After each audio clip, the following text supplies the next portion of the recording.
Sejam todos bem-vindos a mais um episódio pelo canal da Bucocast. Hoje estou recebendo mais um cirurgião bucomaxilofacial. Eu estou falando do Dr. Alex Lousada.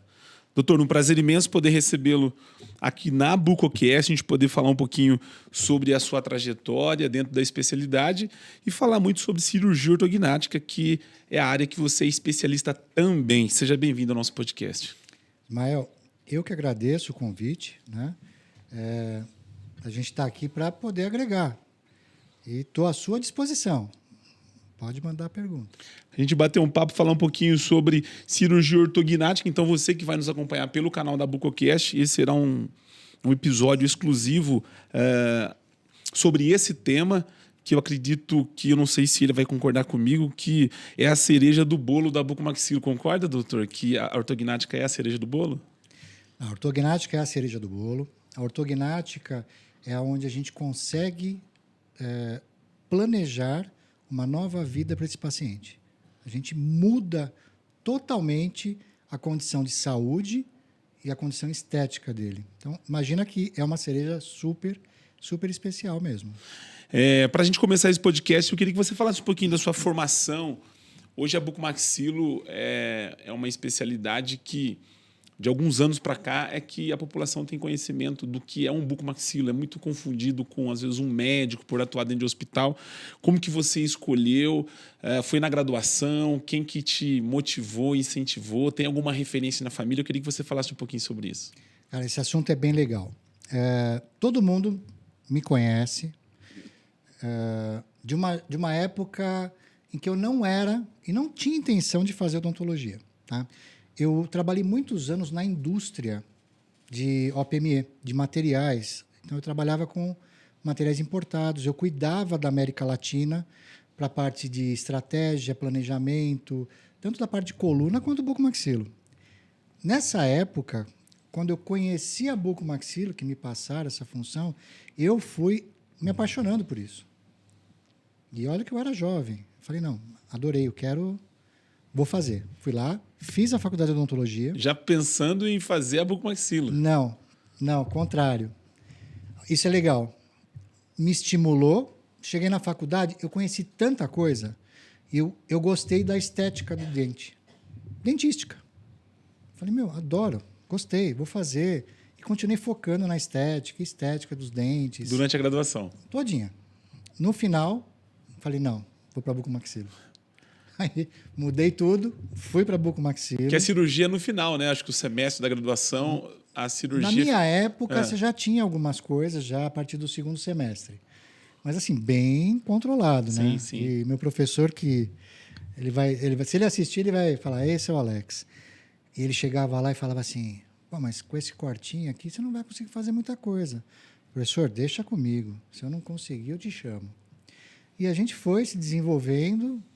E assim, cirurgia é uma coisa muito legal, até porque eu trabalhava com isso. Eu já sabia como era bucomaxilo, os materiais, as técnicas, mas mesmo assim insisti na dentística, né? Aí no final eu falei, não, bucomaxilo. Foi bom para mim isso, porque eu entrei na bucomaxilo, comecei a fazer a especialização, né? Os professores ensinando a gente, eu já com conhecimento prévio sobre a área, né? Inclusive, a gente acabava falando muito com o hospital, com o operador, então tinha toda essa estrutura que a gente comandava, né? No sentido de organizar o quê? O atendimento para o cirurgião na ponta poder utilizar os melhores materiais, atendendo a técnica dele, né? E hoje eu estou nessa posição. Hoje eu sou o cirurgião que eu utilizo os materiais e que tem alguém que faz o que eu fazia no passado, né? Então, é bem interessante, só que são já mais de 25 anos atuando nessa área, né? Eu ia perguntar para você há quantos anos, perguntando para você se, na sua época, quando você começou, se a cirurgia era feita com piezo, se tinha planejamento virtual. Aí, eu, obviamente, eu já ia saber mais ou menos quantos anos você tinha, né, dentro da especialidade. É uma outra geração, uma outra época, né? É uma outra época. A gente fazia... Eu não peguei a época da ortognática que tinha os fios de aço que deixava a boca bloqueada. Sim. Isso é antes de mim. é do pessoal mais velho que eu ainda. Sim, sim. Mas eu já peguei a geração de que não existia o planejamento virtual. A gente fazia o planejamento no gesso, quer dizer, molda o paciente, monta no articulador, né? Aquela poeirada de gesso para tudo quanto é lado na clínica, e tinha que fazer todo o planejamento para a gente poder chegar no centro cirúrgico e realizar da melhor forma possível, né? Então, e hoje tem o quê? O planejamento virtual, ficou muito mais tranquilo, não tem aquela poeirada de gesso pela clínica. Então, você senta, pede os exames, manda, tem o pessoal do planejamento que ajuda a gente, né? É uma geração e uma época totalmente diferente de hoje. Nos últimos 10 anos, a bucomaxilo avançou, como todas as áreas avançou, né? E acho que um dos principais avanços, um deles é o planejamento virtual, né? A cirurgia realizada com piezo também, isso acho que mudou bastante, né? Enfim. Para a gente começar falando sobre cirurgia ortognática, doutor, eu queria que você falasse a busca do paciente pela cirurgia ortognática, né? Você está aí há mais de 2 décadas dentro da especialidade. Hoje, a geração de hoje, obviamente, é totalmente diferente da geração de 20 anos atrás. Como que você enxerga a cirurgia ortognática? Hoje o paciente procura a cirurgia pelo lado funcional ou pelo lado estético? Hoje. E se isso mudou com relação ao passado, se lá atrás era assim também? Mudou muito isso, né? Lá atrás, o volume de cirurgia ortognática era menor, né? Por quê? Porque o paciente só olhava a estrutura funcional. E, normalmente, não era um funcional leve. A gente está falando de um funcional moderado para grave. Os leves, eles simplesmente conduziam a vida numa boa, tá? Fazia a ortodontia quando tinha que fazer alguma coisa, compensava e está tudo certo. Mas hoje em dia mudou isso. Por quê? O paciente hoje em dia tem muito acesso à informação. Então, muitas vezes ele já chega para você falando qual classe que ele é, né? A grande maioria eu vejo isso. Doutor, eu sou classe tal, preciso de cirurgia. Eles mesmos já falam que precisa de cirurgia. E assim, quantas vezes eu sentei para avaliar esse paciente e posso te garantir que todos, praticamente todos, precisavam de cirurgia, que chegavam falando que precisava. Raramente eu peguei um caso que o paciente achava que precisava de cirurgia e você olha, avalia, vê os exames e fala, você não precisa, porque a gente precisa fazer uma ortodontia corretiva, é um problema dentário, não um problema ósseo. Mas a informação está aí para todos, né? O acesso a Instagram, Google, né? Eu até brinco, doutor Google, porque o pessoal chega sabendo como é pós-operatório, se vai precisar de fono, de físio, né? Mas uma das orientações que eu falo é, você pode chegar com toda essa informação, eu estou aqui para tirar a sua dúvida, né? Te mostrar o que você precisa, o como vai ser feito, como é seu pré, como é seu intra, como é seu pós. Tá? Agora, o paciente também tem que ter a mente aberta de que nem tudo que ele vê é o que vai acontecer. Por quê? Existem travas que falam que são as travas de segurança, né? Para ter um procedimento previsível, para a gente ter uma anestesia segura, né? E um pós-operatório tranquilo. Então, o paciente tem que estar aberto, mas tem muita informação hoje. Hoje, comparado, como a gente estava falando do paciente do passado, como que você lida, principalmente nos dias de hoje, com relação à ansiedade e à expectativa do paciente? Porque, né, a gente tem uma geração hoje muito ansiosa, uma geração que é para ontem, né, e resultado rápido. Eu acho que você provavelmente deve ter muitos pacientes dentro dessa geração aí, que são os mais jovens. Como que é lidar, já que a ortognática ela precisa de um tempo, de um preparo? Como que você vê isso, doutor? Essa é a questão fundamental, né? Não basta a gente só preparar a boca. Tá? Pensa que uma boca está dentro de um corpo. E eu falo isso o tempo todo, né? E o corpo tem uma boca. Eu vou só olhar a boca. Eu só vou ver a mordida, a oclusão. Não. Junto com ela tem sentimento, tem um cérebro, tem um corpo, tem ansiedade, tem frustração, tem expectativa. Então, hoje você trabalhar com o público, o que é? É você entender todos esses pontos e você conseguir trabalhar eles de forma pontual, assertiva, com a informação correta e deixando tudo muito claro para esse paciente. Olha, o seu tratamento é este. Né? O seu tratamento consiste em isso aqui no pré, isso aqui no intra, isso aqui no pós. Né? Não vamos seguir, porque é individual o pós-operatório. O planejamento pré-operatório é individual. Não adianta, mas o meu colega fez e olha, ficou desse jeito. Com ele vai ser completamente diferente. Tanto o planejamento como o pós. Tá? E tem uma pergunta que eu faço para os pacientes que é o que dá um norte para a gente entender e explicar até como vai ser um pouco do pós. Então, é aquela famosa brincadeira. Já tirou um dente do siso? Já. Como você ficou? Nossa, eu fiquei desse tamanho. Então, você pode contar que no pós-operatório vai inchar mais. Né? E você? Não inchei nada, não inchou nada, mas fiquei roxo. Vai ficar roxo no pós-operatório. Então, o pré-operatório, ele traz tudo isso e a gente tem que trabalhar esse paciente. Mas, doutor, eu tenho medo da anestesia. Tá? A anestesia, hoje, é extremamente seguro. Se a gente comparar 20 anos atrás, a anestesia mudou muito. Agora, o que faz essa anestesia ser extremamente segura para esse paciente? Primeiro, os exames pré que eu vou pedir. Cabe a minha avaliação e detectar o quê? Se ele tem alguma coisa que pode ser que prejudique a cirurgia. Né? Um problema cardiovascular, um problema pulmonar, alguma alteração sanguínea importante. Então, se eu acho algum desses quesitos, eu vou pedir a avaliação do especialista. Mando para o médico. Né? Por quê? Isso gera segurança. Então, a parte de anestesia hoje é muito tranquila, desde que a gente faça toda a avaliação pré-cirúrgica de forma correta e a gente posiciona o paciente. Então, a ansiedade dele vai mudando conforme você vem posicionando em cada área que ele tem aquele nível de estresse ou aquela preocupação mais acentuada. Né? É bem interessante porque hoje o paciente que submete a cirurgia ortognática é um paciente que normalmente já chega com as informações, né? Ele já busca. Exceção de alguns pacientes mais média idade, que muitas das vezes fazem por questão de uma apneia obstrutiva do sono, que é uma geração diferente. Mas essa geração mais nova, não só na bucomaxilo, mas eles têm, obviamente, buscado informação com antecedência e já chega muitas das vezes com o diagnóstico pronto. Doutor, antes de nós entrarmos aqui um pouquinho no preparo da cirurgia ortognática, você que nos acompanha pelo canal da Bucocast, não é inscrito no nosso canal, vai lá, se inscreva no nosso canal e também nós vamos estar compartilhando alguns cortes desse episódio aqui na página do Instagram da Bucocast. E também nós vamos estar colocando esse episódio lá no Ortognática Sim.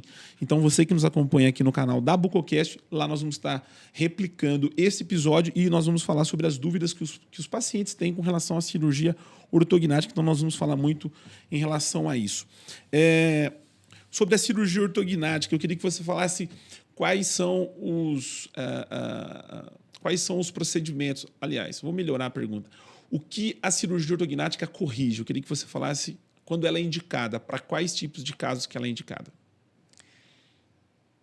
Vou aprofundar um pouco. Vai embora, fica tranquilo.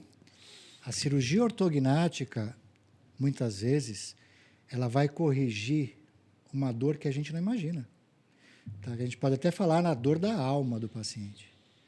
Porque a gente acaba vendo deformidades que são tão severas que a qualidade de vida, a qualidade social desse paciente, relacionamento interpessoal, ele é totalmente comprometido.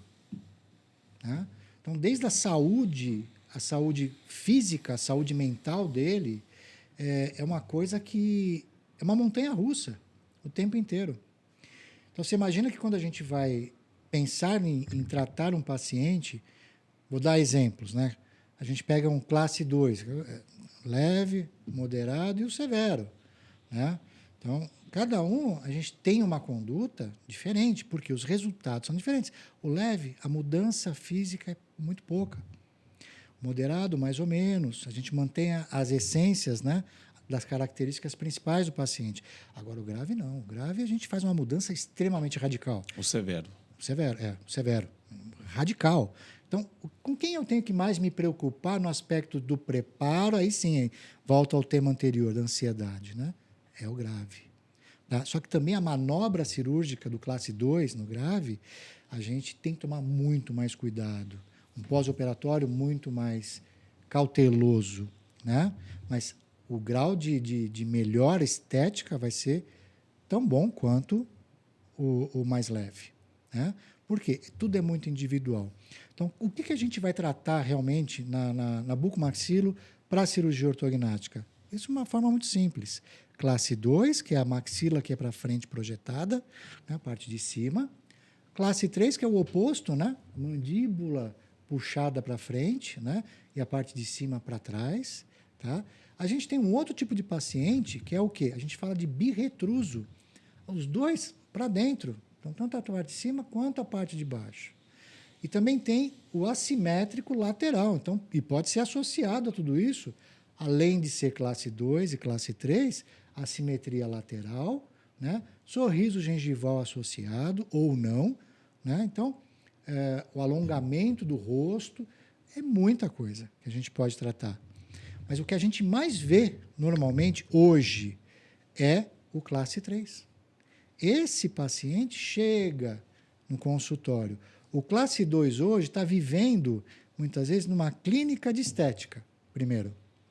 E aí é um assunto que a gente vai discutir à parte, que é o quê? A ortognática e a estética. Né? Por quê? O classe 2 está faltando um queixo. Vai lá, injeta um ácido hialurônico, resolveu a estética, ficou bonito, mas a função continua com problema.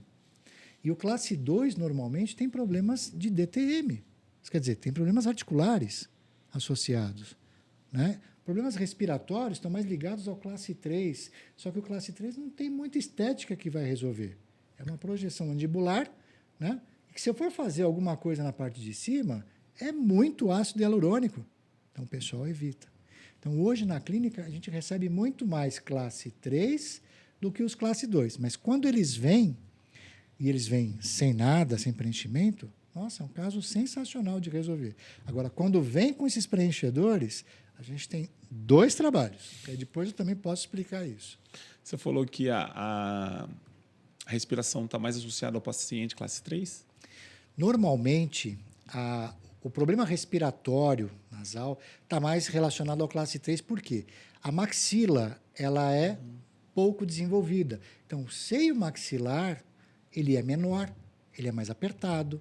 Né? As narinas elas têm um espaçamento menor lá na parte do corneto. Então, o ar entra pelo nariz com certa dificuldade, ele aquece no seio maxilar com dificuldade e aí vai para o pulmão. Só que esse paciente ele não sabe que ele respira mal.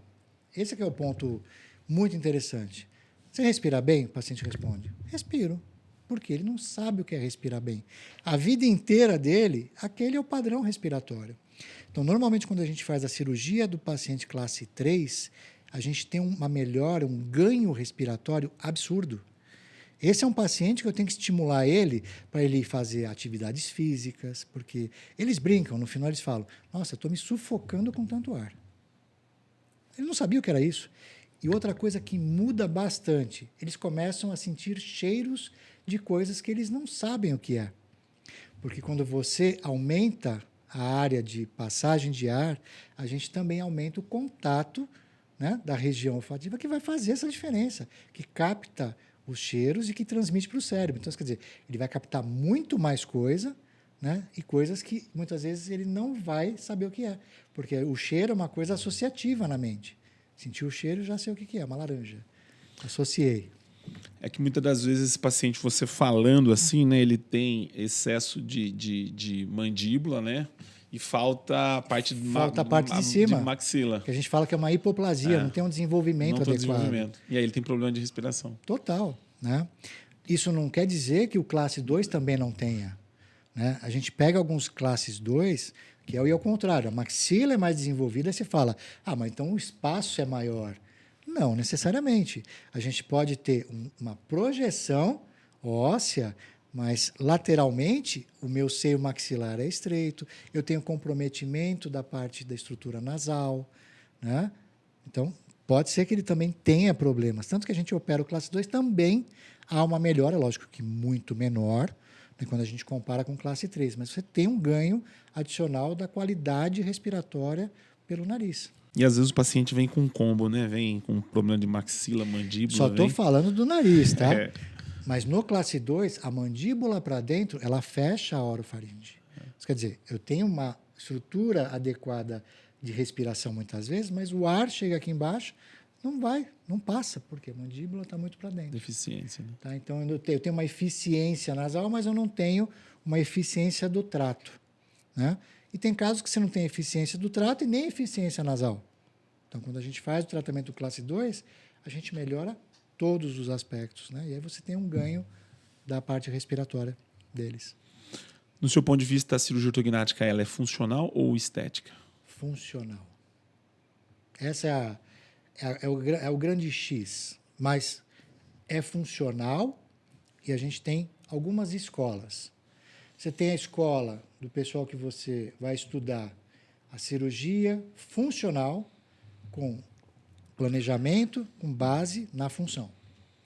E a gente tem a escola onde eu venho fazer uma cirurgia funcional dos maxilares, mas quem é a base aqui é a avaliação facial, é a estética que comanda. Então, tudo depende do que é a proposta da cirurgia. Tá? Vou dar um grande exemplo. Paciente com apneia obstrutiva. Tá? A gente sabe que a gente tem que avançar bem a maxila, avançar bem a mandíbula. Para quê? Para eu ter a melhora da condição respiratória. Muitas vezes a gente reduzir ao ponto de tirar um CPAP desse paciente, né? Que não existe cura, mas a melhora. Então, isso é um ganho gigante. Tá? E chegar ao ponto de reduzir esse paciente para ter um padrão respiratório, ele não dependa de nada, onde ele não tenha um ronco, onde ele não tenha os despertares noturnos por causa do problema. O aumento de pressão sanguínea, alterações pulmonares, alterações cardíacas, né? O cansaço, que é uma persistência diária. Esse é o peso de quem tem apneia. Só que, quando a gente vai operar a apneia, muitas vezes, se eu for no limite da estética, eu não consigo dar o ganho que ele precisa. Então, a gente tem que tomar uma decisão. Quem prevalece, a função ou a estética? Isso vai muito do que o paciente está buscando? Isso vai muito da necessidade dele. Porque Não... muitas das vezes o paciente ele vem por uma busca e você tem limites, obviamente, que... Exato. Todos eles querem o quê? Ficar bonitos, querem ter um sorriso bonito, quer o rosto simétrico. Isso todos, sem exceção. Nunca vai chegar um e falar, doutor, faça, resolve, mas não se preocupa com a estética. Nunca. Quer ficar melhor, né? Sempre. Né? A gente quer oferecer o melhor, eles querem estar sempre bem, e aí envolve o quê? Autoestima, tem um monte de outras coisas que vai envolver. Mas existe aquele momento que a gente tem que tomar a decisão. Esse paciente, qual é a reclamação e a patologia de base? A apneia obstrutiva, aí eu brinco, eu falo que muitos pacientes dormem segurando a mão de Jesus, porque é tão grave que a gente não sabe como que não deu algum problema ainda. Então, isso quer dizer, tem que resolver. Agora, vou comprometer a estética? Um pouco. Esse é o típico paciente que a gente compromete a estética para ter um resultado funcional que envolve a saúde.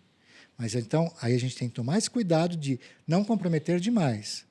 Um pouquinho além, mas que vai dar o resultado esperado.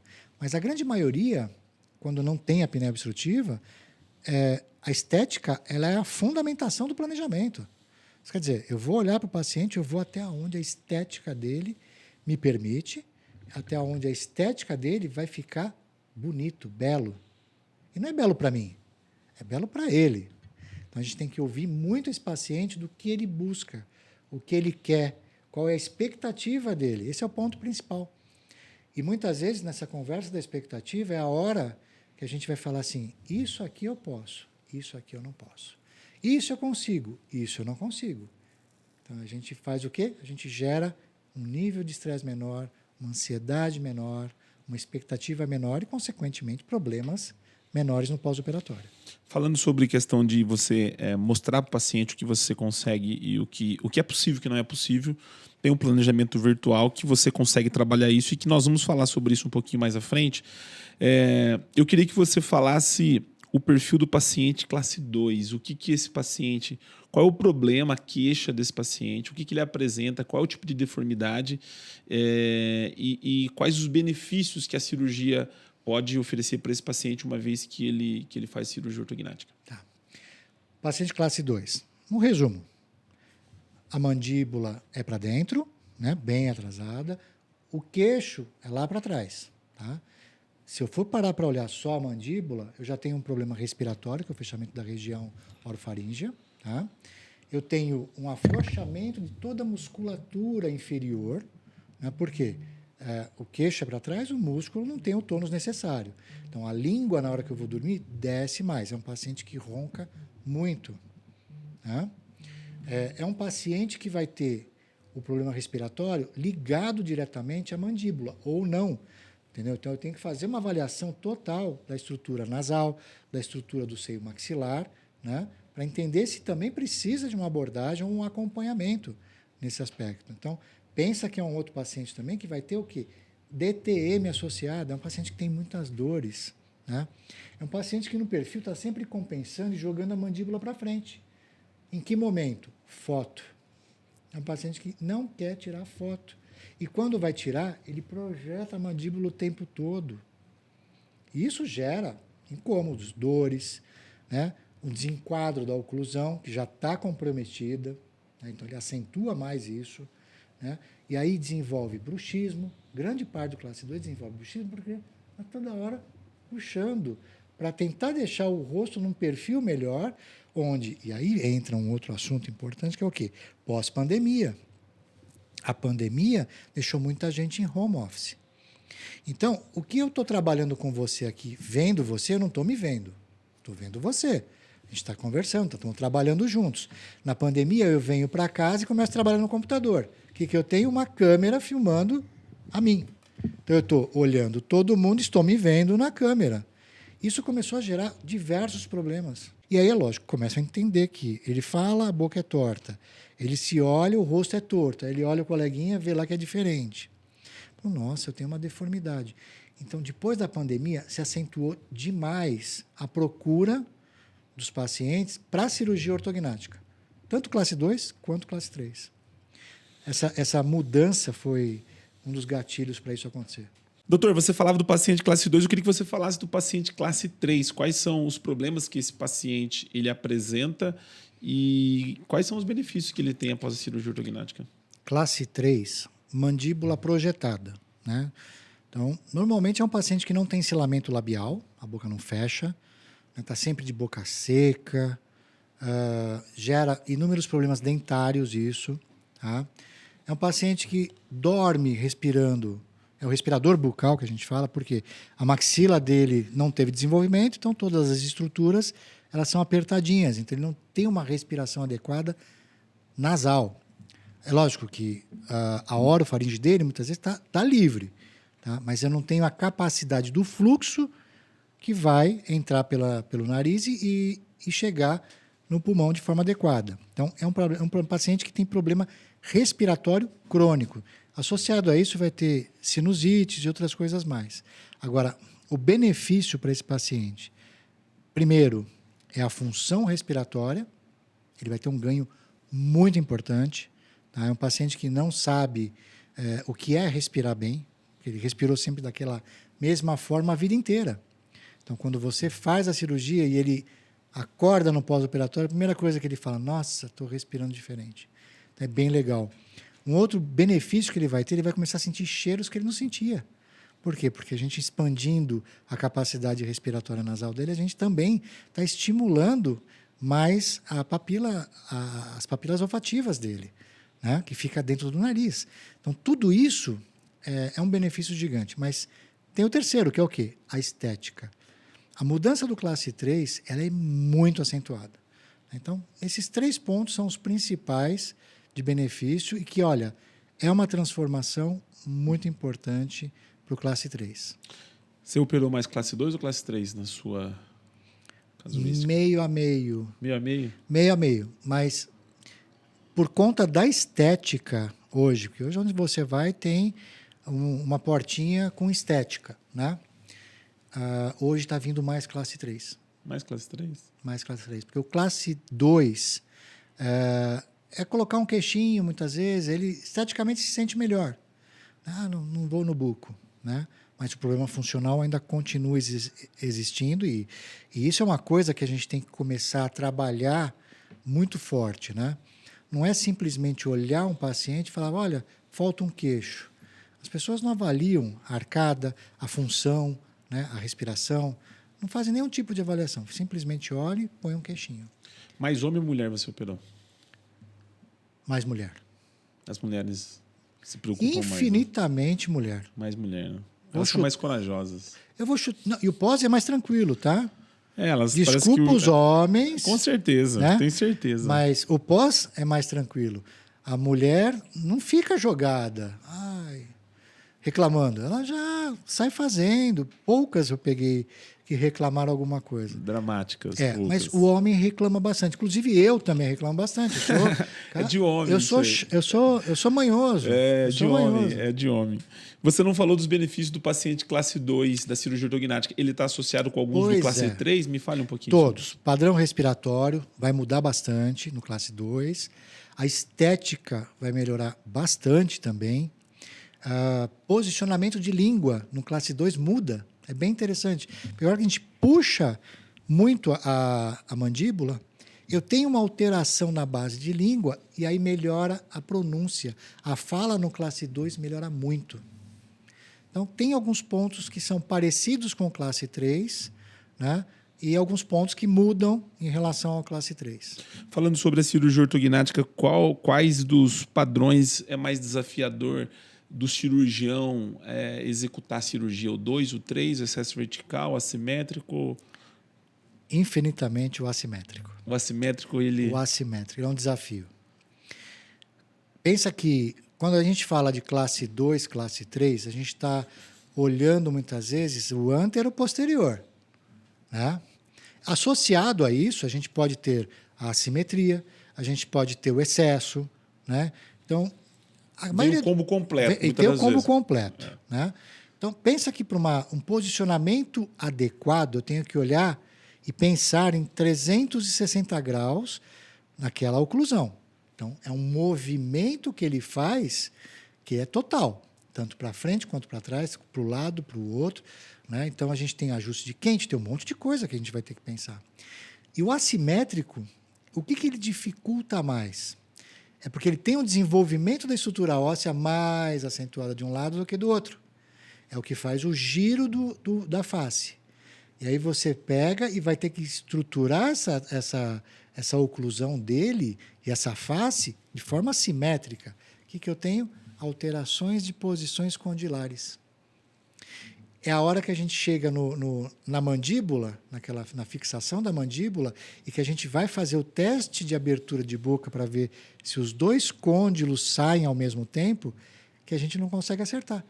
Vem um, depois vem um outro. Então, a boca sai e ela sai torta de um lado, ela faz um S, né? Então, vai lá, reposiciona os côndilos. Então, o assimétrico, ele é desafiador nesse sentido, né? É você conseguir tridimensionalmente acertar todos os pontos e, ao mesmo tempo, tudo que você fez condizendo com a saída simétrica dos dois côndilos.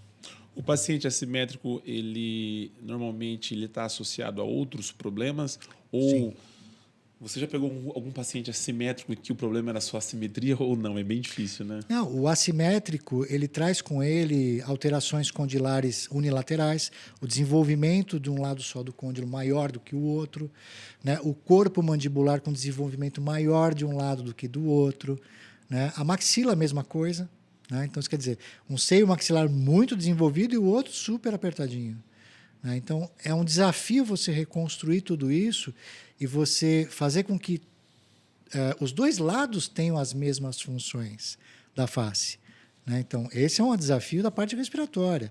Na parte da mandíbula, a gente tem que ter outros cuidados. Não basta só vou operar. Não, a gente tem que entender se esse paciente ele ainda apresenta desenvolvimento unilateral de crescimento ósseo. Então, a gente vai pedir um monte de exame para ver isso, porque pode ser que eu faça a cirurgia, fica lindo, maravilhoso, e dali a um tempo vem a recidiva. Por quê? Porque a gente não se atentou a olhar se aquele côndilo é um côndilo que continua em crescimento, de forma unilateral. Então, é uma preocupação. Você tem um problema do tecido mole aí também, né? Que você pode corrigir Exato. a simetria, mas... O tecido mole, pelo menos pela minha experiência, ele nunca se comporta do jeito que a gente quer. Você solta, mas você tem a ação muscular. O músculo ele tem vida própria essa hora. É incrível no pós-operatório, né? Os tecidos todos, cada um vão se comportar de uma forma. Então, é importante a gente ter, no intraoperatório, o cuidado adequado com os tecidos, né? É aquele zelo pelo tecido, né? É a posição dele, inicial, posição final. Tudo isso é extremamente importante. Hoje eu faço uma reinserção muscular. Eu pego os 2 feixes musculares que sobe o lábio e que sobe a asa do nariz, tá? Eles são inseridos no orbicular da boca, nessa região muscular, e eu solto esse músculo e eu suturo ele de volta na posição original. Você chega o dia seguinte, pede para o paciente mandar um beijo, está mandando beijo. Normal. Que é uma preocupação do paciente, a anatomia do nariz. Super. Né? O nariz dele, do jeito que ele chegou, sai. Você quer um pouquinho mais delicado? A gente dá um pontinho adicional. Tem toda uma técnica para isso. A gente faz os pontinhos. Então, são mudanças importantes relacionadas ao tecido, tanto muscular como tecido mole. A gente tem que cuidar. E hoje tem muito trabalho internacional apontando para isso. Não basta só pôr a oclusão, tratar o osso, os dentes, né? Porque o tipo de técnica aplicada na musculatura, na sutura, isso influencia diretamente a estética da boca, a estética do nariz, né? O comportamento muscular no pós-operatório, que isso é um ganho para o paciente gigante, porque diminui o quê? Aquela parestesia, ela some mais rápido, né? Eu tenho uma movimentação precoce. Então, o paciente sai já falando, abrindo a boca melhor, sorrindo, na primeira semana. Então, esse é um cuidado importante. Pontue aí quais são os benefícios do paciente assimétrico depois da cirurgia ortognática. É tudo. O assimétrico é todo tortinho, coitado. Ele chega com a mandíbula girada. Então, assim, vai ter todos os ganhos possíveis, respiratórios, estabilidade oclusal, né, a mastigação adequada, deglutição. A gente muda a deglutição desses pacientes para melhor, né? Corredor bucal, uma coisa que pouca gente fala, né? Se a gente posiciona muito bem a maxila, eu tenho o corredor bucal, então a alimentação é mais fácil, porque existe todo um ciclo da alimentação, de como você mastiga, quando você tritura, e como ele faz, e é o corredor bucal que trabalha nisso. Então, se a gente tira o corredor bucal do paciente, ou diminui um lado, ele vai comer sempre de um lado só. Ele nunca vai querer se alimentar. E é natural a gente mastigar sempre de um lado, né? Mesmo sem fazer cirurgia. Entendeu? A gente sempre tem uma preferência mastigatória. Mas, muitas vezes, por quê? Porque existe uma alteração do corredor bucal e ninguém parou para olhar, né? Então, são várias condições. Vamos falar do paciente com excesso vertical de maxila, que é o paciente com sorriso gengival, né? Normalmente, esse paciente, quando chega no consultório, ele vem sabendo do problema da queixa, ou normalmente você descobre numa consulta, ou é uma coisa que ele normalmente não percebe? Como que é esse paciente, doutor? Esse paciente, sorriso gengival, todos eles percebem. Mas não tem nem o que falar. Ele abriu o sorriso, ele já sabe, né? Doutor, isso me incomoda. Tá, mas te incomoda quanto? Muito. Não é pouco. Aí você fala, tá, então bora lá. Quais são as opções que eu tenho? Ele já sabe que é cirúrgico. Agora, tem que ver o tipo de cirurgia. O que eles chegam falando? Eu queria cortar a gengivinha. Né? Uma cirurgia super simples. Para isso, existe uma área mínima.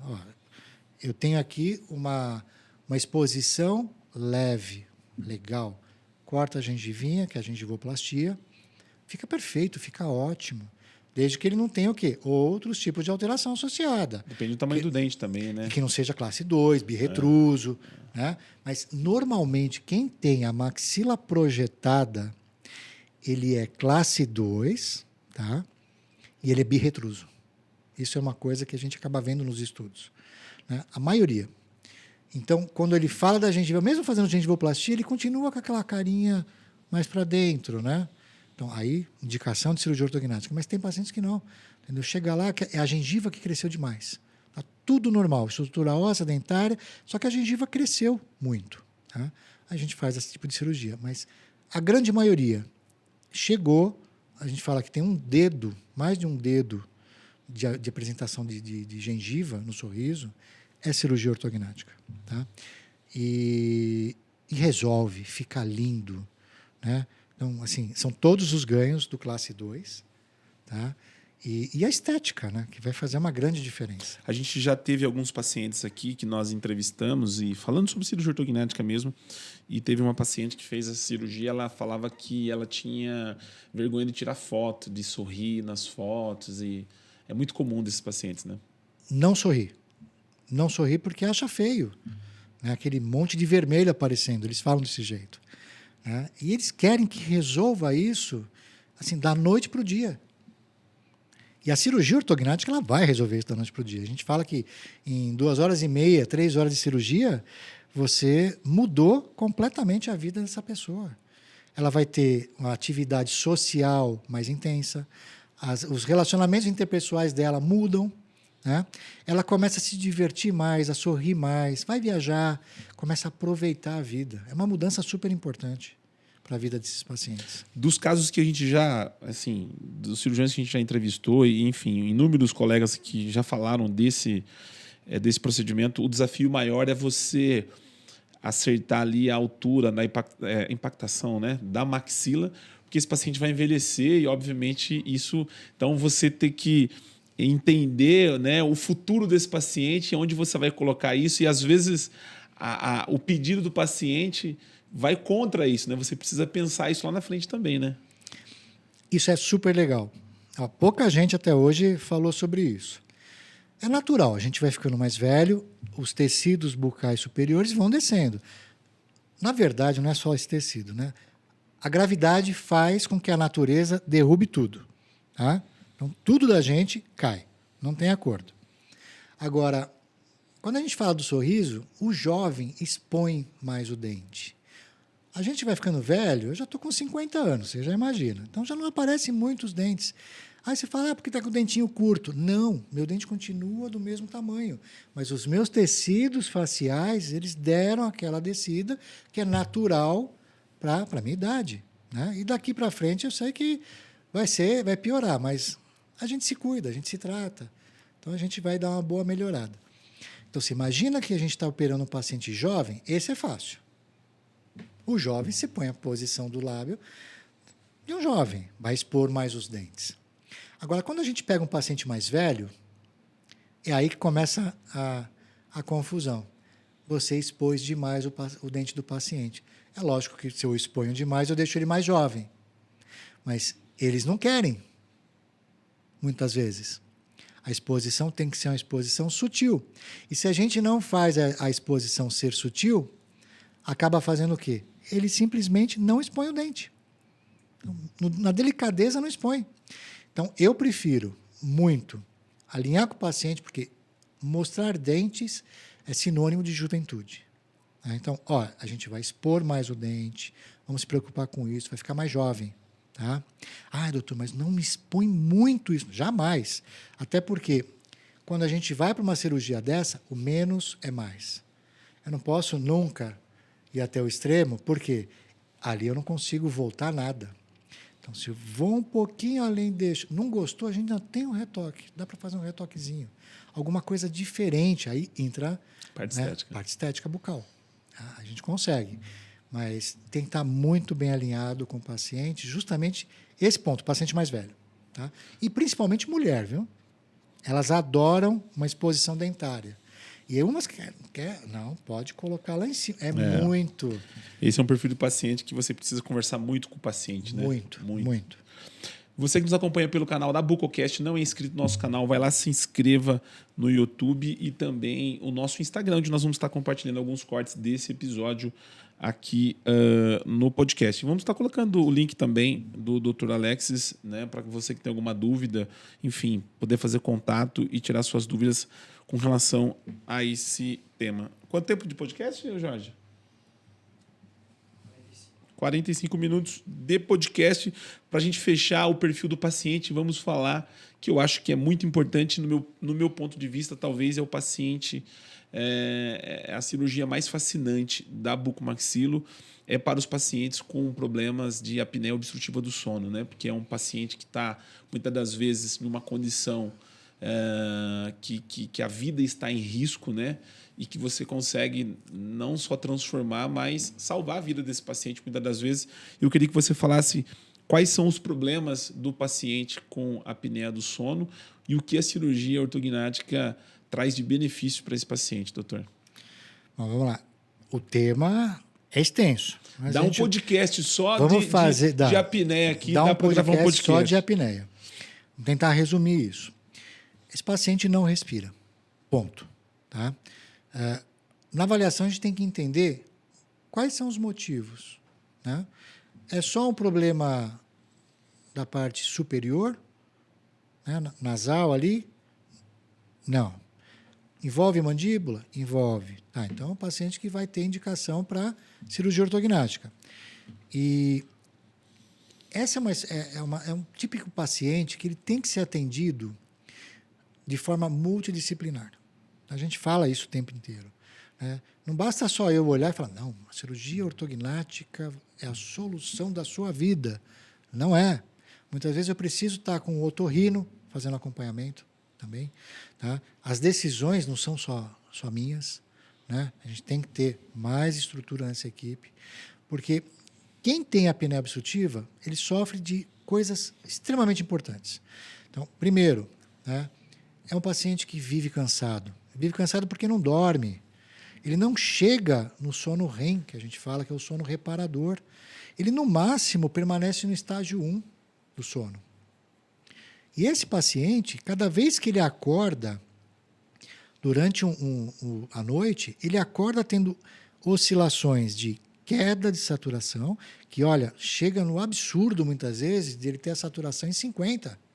Quer dizer, sem oxigenação adequada no cérebro, né? Sem ele ter uma adequada estrutura celular abastecida, isso quer dizer, complicações fisiológicas gerais, tá? O aumento da pressão cardíaca, né? A pressão dele vai disparar. O risco de infarto, AVC, tudo isso é iminente. Tá? E acontece geralmente o quê? À noite. É a hora que vai acontecer as coisas e acaba morrendo o paciente dormindo. Então, a gente fala que é um paciente que está segurando na mão de Jesus quando vai dormir. E as pessoas falam, ele morreu dormindo, né? Mal sabe que é um problema. A apneia obstrutiva teve uma parada cardíaca ou teve um AVC hemorrágico. Por quê? Porque eu tenho um pico de hipertensão, eu tenho uma queda de saturação, e tudo isso acontece, o exame mostra, ao mesmo tempo. Não é processos separados, é tudo na mesma linha. E aí ele desperta. Então, ele desperta à noite e muitas vezes é a hora que ele normaliza o padrão respiratório. Mas até então, acordou, perdeu a noite de sono, ele vive cansado. Né? É um paciente que também está com sobrepeso, porque não faz atividade física. É um paciente que não consegue respirar bem quando vai fazer atividade física, ele não faz. Então, você imagina que é uma vida sedentária, uma saúde comprometida. Né? Então, isso é a soma que vai gerar complicações absurdas. E aí, quando a gente pega esse paciente e faz uma cirurgia ortognática nele, onde a gente vai poder reestruturar a parte respiratória nasal, né? A gente vai reabilitar ele, deixando todo o espaçamento de forma adequada, ele tem um ganho muito grande. Mas eu tenho que lembrar que não é só a cirurgia ortognática que vai resolver isso. Muitas vezes ele precisa de uma abordagem, de uma cirurgia nasal, né, com o otorrino. Tem que mexer no septo, tem que fazer outras coisas para complementar a cirurgia ortognática. Os benefícios desse paciente depois de cirurgia ortognática? Gigante. Essa é uma palavra que define. Você pega os exames pós-operatórios e compara antes e depois. É um paciente que, se dormia com CPAP, grande parte não dorme mais. Se era muito grave e que dormia com CPAP a uma pressão muito elevada, reduziu-se a pressão muitas vezes. Isso é um ganho pulmonar absurdo, porque a gente sabe que a pressão alta no CPAP ele vai gerar consequências pulmonares. Né? A gente tem a fibrose dos alvéolos. Tá? Então, se eu tenho uma pressão menor, eu tenho uma condição de saúde pulmonar melhor. Então, todos os ganhos desse paciente são gigantes para a saúde dele. A cirurgia ortognática, muitas das vezes o paciente chega no consultório entendendo que uma vez que ele tem indicação, ele vai fazer a cirurgia ortognática a partir do bucomaxilo. Mas, na verdade, esse paciente ele precisa passar por um preparo antes, que é com o ortodontista. Eu queria que você falasse se todos os pacientes precisam fazer o preparo com o ortodontista, se você faz a cirurgia ortognática antecipada num preparo futuro, como que é isso, doutor? Bom, vamos lá. Cada um faz de um jeito, né? E a gente tem as escolas. Eu vou falar total minha preferência. Ok. Eu não gosto de benefício antecipado. O risco de eu fazer um posicionamento, um tipo de planejamento e que a ortodontia não consiga fazer alguns ajustes, esse risco existe. Né? Então, a minha preferência sempre, convencional, é o que dá certo, é a fórmula que dá certo, pelo menos na minha clínica. Né? Funciona muito bem e eu não abro mão disso. Né? Para ter previsibilidade, tanto nos resultados, na oclusão, na saúde, tudo isso que a gente faz, essa análise, ortodontia prévia. A gente começa a fazer a ortodontia. Tem pacientes que o pré na orto é curto, 2, 3, 4 meses, vai depender de como está a situação dentária dele. Tem pacientes que chegam a ter mais de 1 ano de ortodontia preparatória. Mas o tempo da ortodontia ela tem que ser o suficiente para você ter estabilidade oclusal no intraoperatório e o mais próximo possível do melhor resultado estético. Porque dessa forma a gente consegue os melhores resultados, seguir bem o planejamento, tá? E o paciente tem um pós-operatório mais tranquilo, porque depois no pós o que ele quer? Ele quer tirar o aparelho. Todos. Doutor, quero tirar o aparelho? Calma, a gente tem um pós ainda, né? E quanto melhor eu preparo, menor o tempo no pós, que é o momento que ele fala, quero tirar o aparelho. Então, a gente tem que entender que eu posso gastar muito esse tempo antes e deixar a menor fatia para depois. Aí a gente vai ter o quê? Um trabalho de excelência. E para o paciente isso, ele vai falar, nossa, terminou, tirei tão rápido. Ele está muito feliz com isso. Né? Se a gente vem para o benefício antecipado, a gente inverte a lógica. Então, o paciente que não tem preparo nenhum, ele não vai ter paciência depois para ficar com o aparelho para terminar. Hoje, ainda tem pacientes que estão buscando resultado com aparelho ortodôntico. Não sei se lá você tem essa experiência e surge para você esses pacientes que estão há 6, 7, 8 anos de aparelho, doutor? Teve um que eu peguei que estava tirando carteira de motorista, já estava com mais de 18. Entendeu? E estava lá firme e forte. A ortodontia, esse é um ponto importante que a gente tem que discutir. Nem tudo é cirúrgico. Tá? Mas o que é cirúrgico é cirúrgico. Então, o ortodontista ele tem que olhar para o paciente e falar assim, olha, você tem uma discrepância, né, óssea, dentária, mas é possível fazer a ortodontia e ficar legal. Corretiva. E a gente sabe que isso tem. Então, ele até tem indicação cirúrgica, mas dá para corrigir. Então, lá na clínica a gente tem os ortodontistas na clínica, né? E aí você fala, mas você é uma clínica bucomaxilofacial, então você opera todo mundo. Não. Muitas vezes não, porque você vê que não precisa. Né? Essa indicação, sensibilidade o bucomaxilo ele tem que ter, né? Tem que ter. É mais difícil. São poucos, viu, doutor? É mais difícil você contraindicar do que você indicar. Indicar é fácil. Olhou, indica a cirurgia. Agora, quando não indicar, né? A gente tem todo um critério para analisar isso. E isso chama-se ganho-benefício, né? O ganho, o custo e o benefício que ele vai ter, né? Então, vale a pena operar todo mundo? Não, não vale, né? Desde que a discrepância seja possível uma compensação mínima e onde não tenha o agravamento da função. Esse é o ponto importante. Falando sobre o preparo, é possível fazer o preparo ortocirúrgico com os alinhadores? Você opera esse paciente com preparo de alinhador? Já operei, tá? Mas minha preferência continua sendo aparelho fixo. A de todos, na verdade, né? O alinhador ele tem algumas limitações. Ele não vai te certas movimentações que muitas vezes o paciente precisa.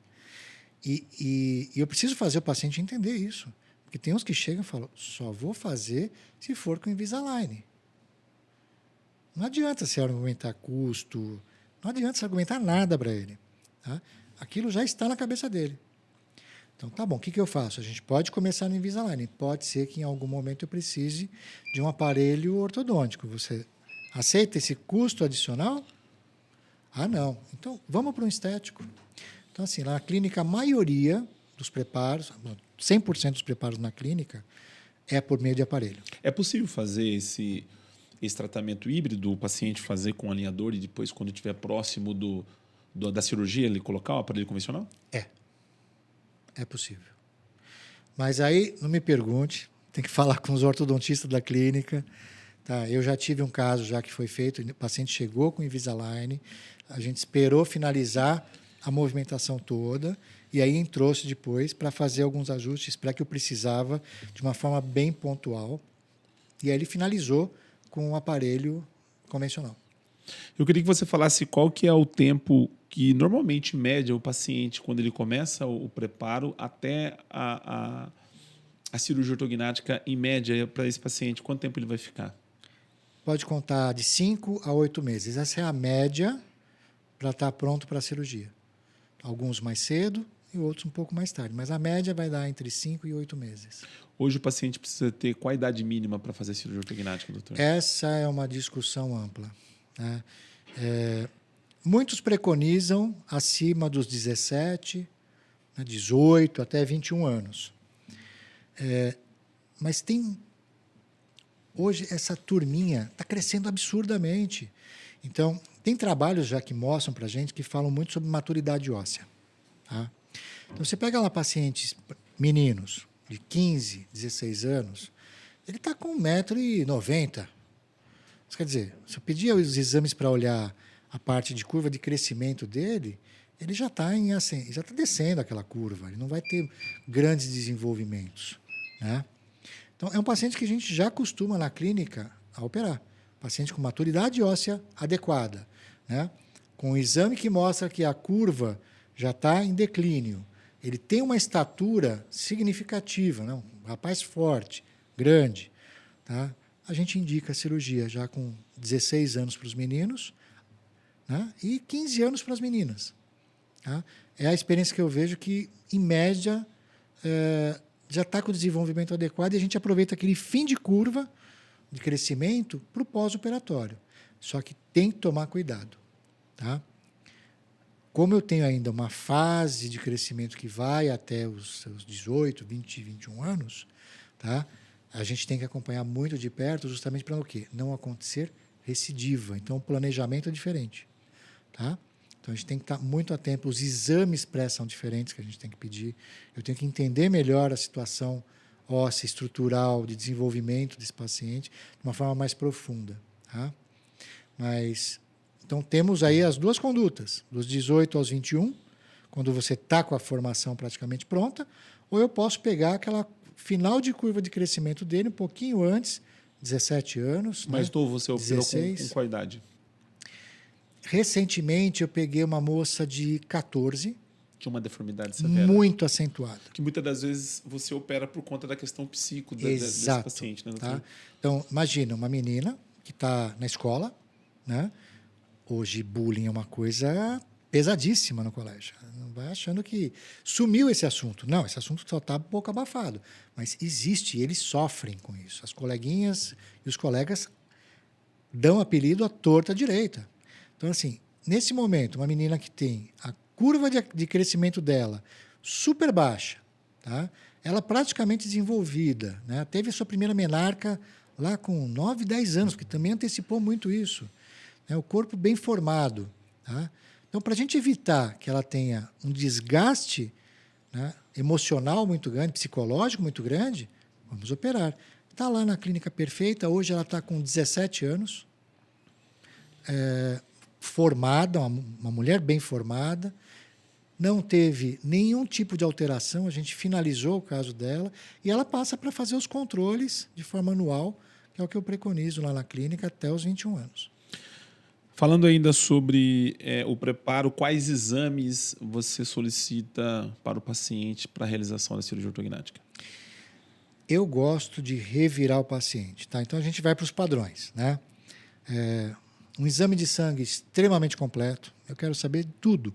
Hemograma, quero saber como é que está a coagulação, eu quero entender nível de cálcio, fósforo, magnésio, peço também a parte hepática, eu peço tudo. Tireoide, peço os exames do fígado, TGO, TGP, peço tireoide também junto, T3, T4. Vou pedir toda a parte, lógico, de HIV, quero entender se teve alguma coisa, né, e outras coisas mais. Vou para a parte de imagem, tomografia, né, tomografia da face, muitas vezes uma ressonância também das ATMs é importante. A gente tem que entender como está a situação. Lógico que a ressonância eu já peço logo de cara no início do tratamento. Tá? E se é um paciente que apresenta desenvolvimento de TM, a gente reforça esse exame no pré-cirúrgico. Tá? Eu gosto de pedir, muitas vezes, cintilografia óssea, tá? Quando tem necessidade, quero entender melhor a estrutura do paciente, se ele tem algumas alterações importantes. Toda a parte cardíaca, eu gosto de trabalhar com o ecodoppler, tá? Eu meio que padronizei isso. Então, quando a gente pede lá só o ECG vai apontar algumas variações, né? E aí pode ser que a gente precise encaminhar. E ECG é sensacional, mas eu já peço logo um ecodoppler para ter dimensão, se tem algum outro tipo de alteração, eu antecipo e ganho tempo no encaminhamento para um cardiologista. E a parte pulmonar. Quando você fala de cirurgia ortognática para o paciente, normalmente ele vai buscar informação da cirurgia e ele vê que é uma cirurgia que o paciente vai tomar anestesia geral, né? E a anestesia geral é a pulga atrás da orelha de todo paciente que vai passar por uma cirurgia. Eu queria que você falasse se a cirurgia ortognática ela é considerada um procedimento seguro, que eu acho que essa é a maior preocupação do paciente, e como que é essa questão com a anestesia geral também. A ortognática é um procedimento seguro. E quem faz a ortognática ser segura, tanto a ortognática quanto a anestesia, posso até colocar as duas da mesma forma, é o pré-cirúrgico. É o pré-cirúrgico. São os exames que o paciente faz. É uma cirurgia eletiva, né? É cirurgia eletiva. Então, assim, ela é programada, ela requer exames. Se tudo está certo, ok, o risco é quase zero. Tá? Existe fator de risco? Sempre vai existir. Né? Toda cirurgia existe um fator de risco. Agora, se eu faço uma boa avaliação pré, olho os exames, não detecto nenhum tipo de alteração, ganhei um ponto aí. Então, isso quer dizer, a tendência é ter sucesso. Só que a gente tem que levar também outros pontos importantes. O paciente jovem, né? Então, vai para a festinha, bebe todas, ou usa alguma coisa ilícita. Isso é um fator de risco que, muitas vezes, eles não contam para a gente. Tá? E que isso pode desencadear problemas sérios no ato operatório. Tá? A gente já teve alguns casos lá na clínica que, assim, os anestesistas ficaram de cabelo em pé e a gente na equipe também. Né? Então, importante o que é? Exames, um bom bate-papo com esse paciente, deixar bem claro para ele que é um fator de risco e se ele tiver que falar alguma coisa, que ele fale naquele momento. Né? Não fique guardando. Eu tive pacientes que iam operar na terça e no sábado estava na balada. Aí é lógico, chegou na terça-feira, foi operar, deu um trabalho. Por quê? Aproveitou a balada toda, de todos os tipos de situação. E aí chega na anestesia, a gente sofre com isso. Então, a anestesia é extremamente segura. Para quem está com a saúde em ordem, avaliada, e para quem não fez coisas e não contou para o cirurgião. É feito em ambiente hospitalar, né? Não é Só hospital. anestesia geral. Anestesia geral, só hospitalar. Esse paciente, eu queria que você falasse quanto tempo em média dura a cirurgia ortognática, quantos dias ele fica internado, a entrada e saída do hospital? Olha, lá na equipe, hoje a gente está fazendo os casos mais simples em 2 horas e meia, os casos um pouquinho mais complexos, 3 horas e meia, 4 horas, no máximo. Tá? E aí, a alta vai depender. A maioria, 90% dos meus pacientes, eu interno hoje, de manhã, opero, passo essa noite, de manhã vou no quarto, olho, faço todo o ritual de instrução de higienização bucal, tudo isso. Normalmente eu já dou alta para depois do almoço. Grande parte dos pacientes.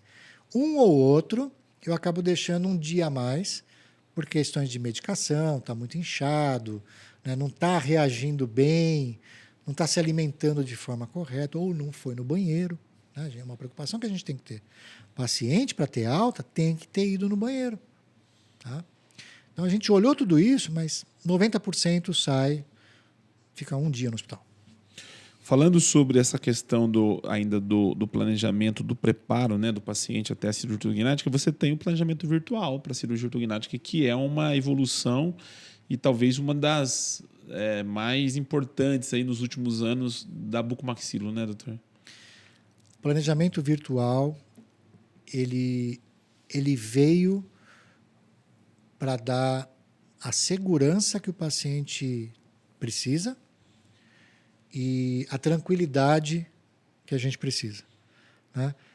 Como assim a tranquilidade? É a tranquilidade que o resultado foi alcançado, né? De que a gente levou para o paciente a melhor conduta, né? Que a gente usou a melhor técnica, a fixação adequada, na posição certa. E para o paciente isso, tá? É a tranquilidade de que tudo isso veio em benefício para ele. Então, o planejamento hoje, ele não é só um planejamento, ele é tudo na cirurgia ortognática. Só que tem um detalhe importante.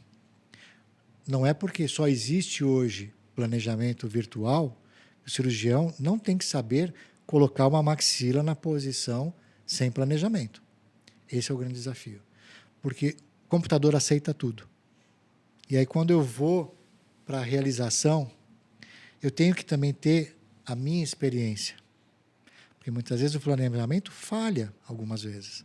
Aquele movimento que você quer, ele tem uma interferência que você não consegue tirar.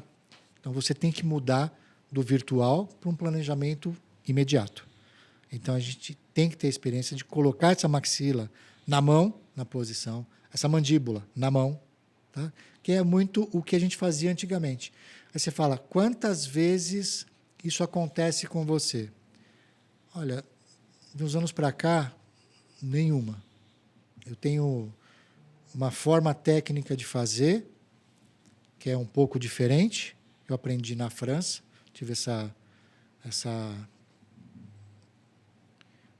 possibilidade de estudar fora. Isso me agregou muito.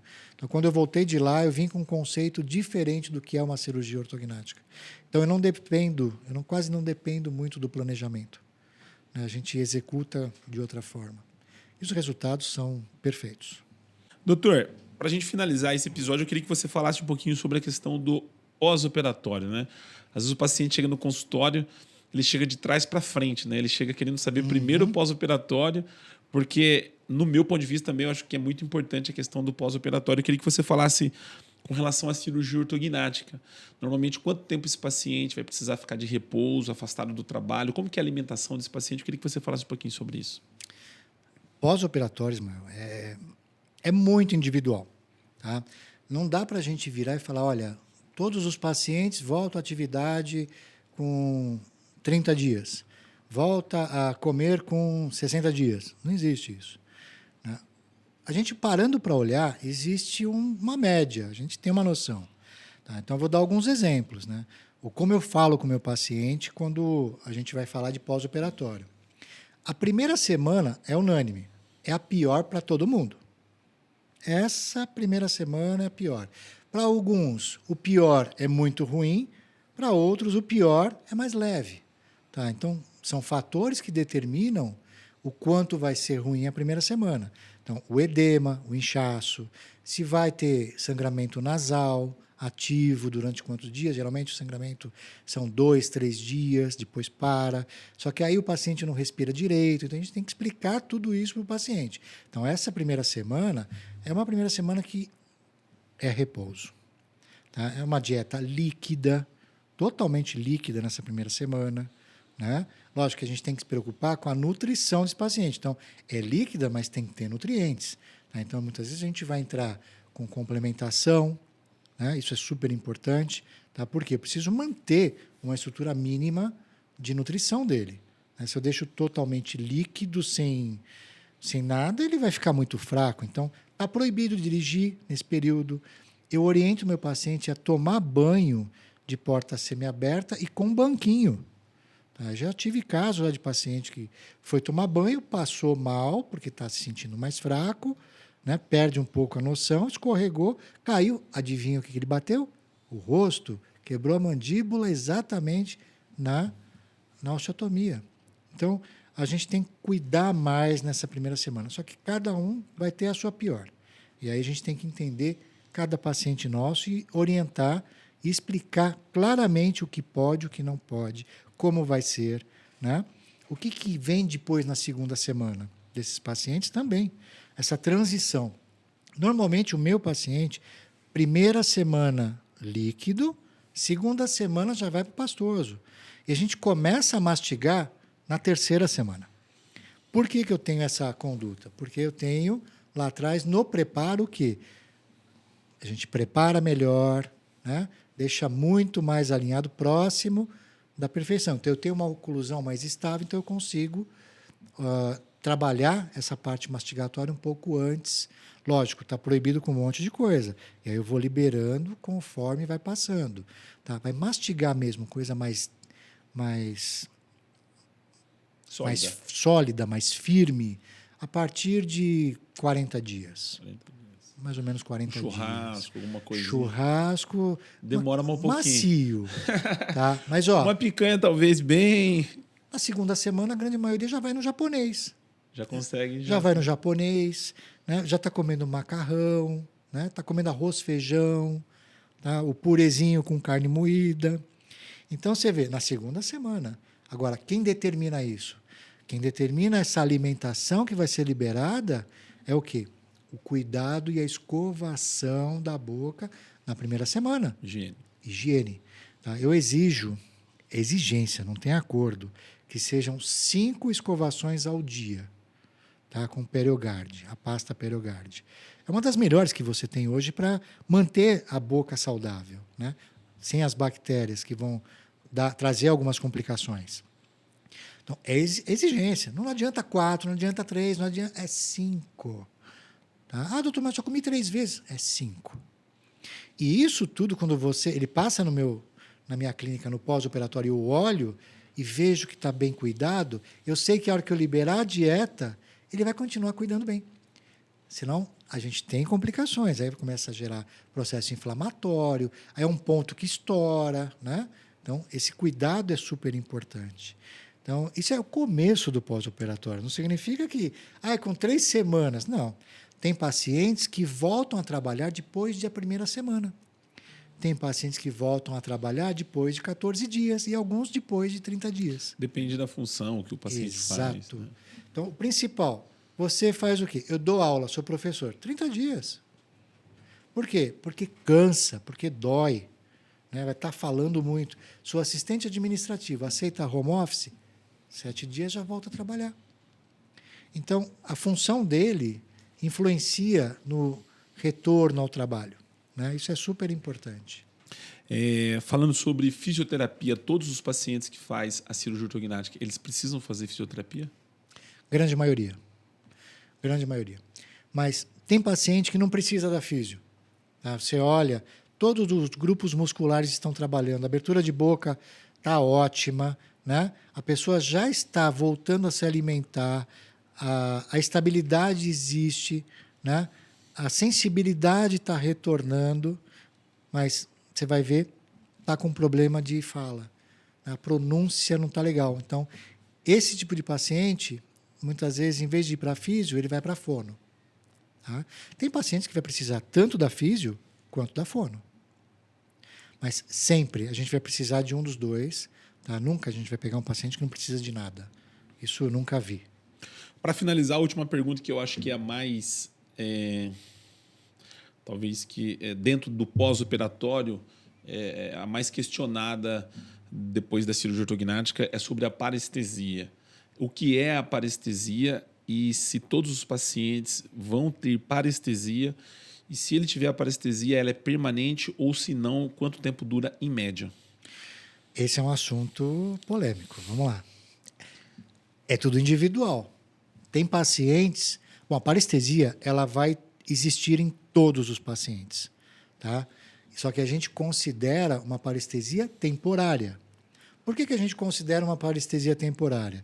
Porque é uma cirurgia eletiva, planejada. Então, a gente sabe que os cortes ósseos que a gente vai fazer vai passar, muitas vezes, próximo ao nervo. Mas a gente tem o cuidado para não esgarçar esse nervo e romper ele. Né? Esse é o grande X. Tá? Para não evoluir para uma parestesia permanente. Então, esse cuidado que a gente tem nesse momento dos cortes no intraoperatório é quem vai determinar essa manipulação, né? O tipo de parestesia que a gente vai ter. Tá? Então, normalmente, as parestesias temporárias todas. Tá? Tem aqueles casos mais complexos, né? Que a gente tem que puxar um pouco mais, o nervo não vem, e aí você dá uma esgarçada, então a temporária ela fica mais além e pode ser que vire até uma definitiva. Tá? Agora, como a gente cuida, qual é o manejo disso no pós-operatório? A parestesia ela vem recuperando, é lento o processo. Tem pacientes que é um pouco mais rápido, vai depender da técnica cirúrgica utilizada. A cirurgia minimamente invasiva hoje faz com que você tenha menores lesões teciduais, por consequência, um retorno mais rápido na parestesia, né, na sensibilidade. Você tira a parestesia mais rápido. E numa cirurgia um pouco mais longa, maior, né, o corte maior, mas a gente tem uma manipulação mais intensa, a gente vai ter parestesias com tempo mais prolongado. Tá? O que é importante o paciente entender? É o tempo, que você falou. O tempo está relacionado a como o organismo dele trabalha, associado às condutas que eu vou ter. A gente pode utilizar laser terapia, medicação para estimular. Então, tem um monte de coisa hoje que a gente utiliza no pós-operatório que vai ajudar a trazer mais rápido a sensibilidade. Agora, é unânime. Todos os pacientes, sem exceção, tá? Considere dessa forma. Essa região do meu dedo vai ficar a parestesia permanente. Então, é uma faixa nessa região de mais ou menos 0,5, 0,7 milímetros que vem até aqui. Essa é uma região que sempre fica. Então, tudo volta. Aqui eu sinto calor, sinto o frio, só que o tato é diminuído. Então, essa região sempre vai ficar. E que, obviamente, vale a pena sofrer essa alteração, porque ela é mínima em contrapartida dos resultados que a cirurgia ortognática oferece para o paciente. Né? É mínima, mas foi o que eu te falei, depende da técnica. Tem pacientes que estão com 2 anos, eu tenho alguns pacientes que estão com 2 anos e que ainda sente um pouco mais do que só isso, não é só isso, um pouquinho mais. Então, a gente tem as terapias complementares que isso ajuda muito. Laser, por exemplo. Laser, estimulação dos nervos de forma direta. Muita coisa, né? Aí você tem o TENS. Nossa, vai ter muita coisa, tem muitas ferramentas.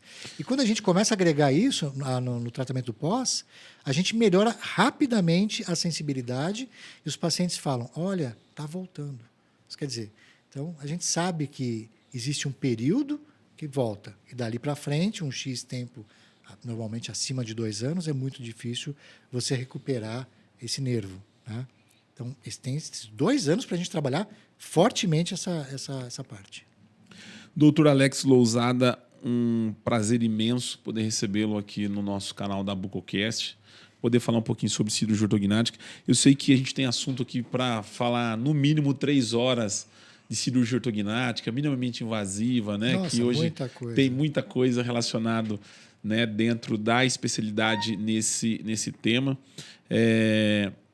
Obviamente, numa próxima oportunidade, será sempre bem-vindo aqui para a gente poder falar um pouco mais sobre a cirurgia ortognática, outras áreas que eu sei que você, né, dentro da bucomaxilo também norteia aí, que é importante para a gente aqui dentro da especialidade do nosso canal também. Então fica o nosso convite aqui para você voltar numa próxima oportunidade. Muitíssimo obrigado por esse episódio. Eu queria que você fizesse suas considerações finais desse episódio de hoje. Bom, primeiro quero agradecer você, ao time da Bucocast, tá, pelo convite. Tem muita coisa para ser dita e para o pessoal que acompanha, né, a Bucocast, gente, continue. A estrutura aqui que eles têm aqui para desenvolver um trabalho sério, um trabalho bacana na especialidade da bucomaxilo, é bem bacana, é bem legal. Tá? Então, vamos acompanhar, vamos fazer crescer a Bucocast, eu acho isso super importante. Meu amigo, obrigado, viu? Obrigado, viu? Você que nos acompanhou pelo canal da Bucocast, não é inscrito aí no nosso canal, vai lá, se inscreva no nosso canal no YouTube e também no Instagram, onde nós vamos estar compartilhando alguns cortes desse episódio. Vamos estar colocando na descrição desse vídeo também o contato do Dr. Alex Lousada, onde você vai poder tirar algumas dúvidas também sobre a cirurgia ortognática. O nosso muito obrigado e até o próximo episódio.